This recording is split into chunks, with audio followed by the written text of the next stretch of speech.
Okay, let's talk about do's and don'ts here. So basically, something very important to understand when when giving fatwa, right? You should do this and you shouldn't do this. These are some of the common questions that come up. Okay, and it's very important for us to understand some of the nuances that are involved there instead of just saying, well, it's halal, it's haram, yes and no sort of things. Okay, so first thing, when it comes to do's and don'ts, one of the things that you need to understand is their commitment level. Okay, if someone has just taken shahada, right, and is married to a non-Muslim, right, let's say atheist, right, to avoid any Ahlul Kitab card, or she's a woman, you can't say, well, brother or sister, the first thing you have to do is leave the husband or wife. Like, you need to understand like what their commitment level is. They're just starting, right? They haven't even established prayer. So one of the things that I use is, look, establishing prayer is way more easier than leaving your spouse, than quitting your job, or then quitting your business. Okay, so if their commitment hasn't grown to the level of salah, like what's the point of talking about other things like hijab, or beard, or spouse, or leaving your girlfriend, or alcohol? So sometimes you have to be able to understand these things, that first thing is salah.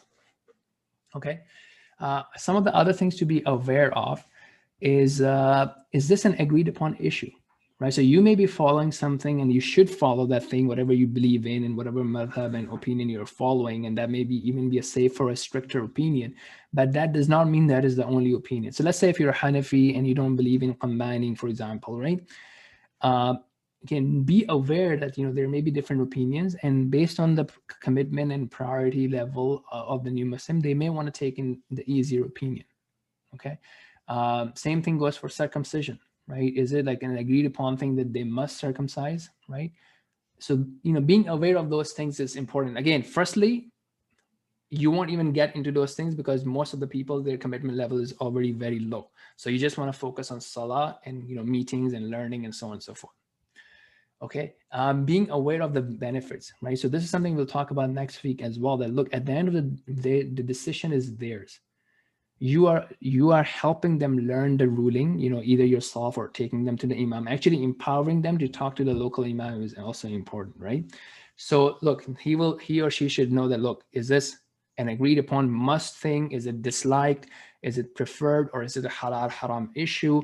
Is it consensus? So then it's a very important issue, right? If there is like half and half, some people consider it as permissible, then it's not as urgent or as important, right?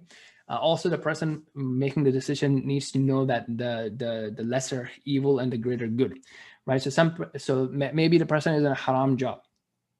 Okay, so you can tell them, look, this is what it is, but are you ready to take that leap, right? And then be patient with it until you find another job, or you start looking for another job and then you quit. It depends on your iman and how much you want to take on.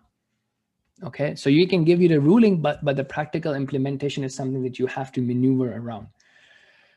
Okay, so that's going to be their decision. Also, something important, and I'm going to put it in the link there, is to use the local Fiqh council. So for example, in the US, there is like AMJA, right? So that's a committee of scholars, Sunni scholars from different backgrounds who they come up with fatwa together, and those are legit for North America, right? That may deal with insurance, that may deal with medical issues, that may deal with, actually they have a full page on new Muslims and their related issues. And once again, what I'm talking about is, this is about people who actually want to know the halal haram, who want to and live their life according to Allah subhanahu wa ta'ala's rules and are ready for it. Most of them are not, so keep that in mind as well. Okay, yeah, another thing that's very important to understand is that, look, if you're not able to follow something, or if you end up messing up something, it doesn't mean that you have become a kafir. It doesn't mean that you have become a disbeliever, right? Many people are like, well, I'm doing these things, like, I have a girlfriend, or I'm, having alcohol and so on and so forth. What's the point of me praying? Okay, well, someone who prays and asks for forgiveness and have these issues is better than someone who doesn't pray, doesn't ask for forgiveness, and still have those issues. So you want to become better and better, and it's not just about perfection, but becoming better and better, and asking Allah subhanahu wa ta'ala to help you with whatever your issues are.